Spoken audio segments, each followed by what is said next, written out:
मोबाइलका ती चम्किला स्क्रिन र दिनभरिको चुनावी जोड घटाउ हेर्दा आँखा मात्र होइन मन पनि थाकिसकेको थियो। त्यसैले यो कोलाहलबाट केही समयका लागि टाढा निस्किए अर्मला कोटतर्फ। उकालो चढ्दै गर्दा लाग्दै थियो हामी कति धेरै समय कृत्रिम संसारमा बिताउँछौँ, जबकि वास्तविक शान्ति त यताको प्रकृतिको काखमा पो रहेछ। अर्मला कोटको यो थुम्कोमा बसेर जब पोखरा उपत्यका प्रति ठिङ्ग उभिएका डाँडाकाँडाहरूलाई निहाले तब बल्ल मन र मस्तिष्क दुवै चङ्गा भयो।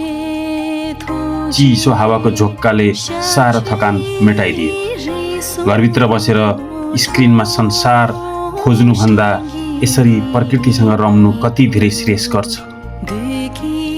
अर्मलाको जहाँ पुगेपछि लाग्छ जिन्दगी साँच्चै सुन्दर छ। समय मिले हजुरहरू पनि जानु होला।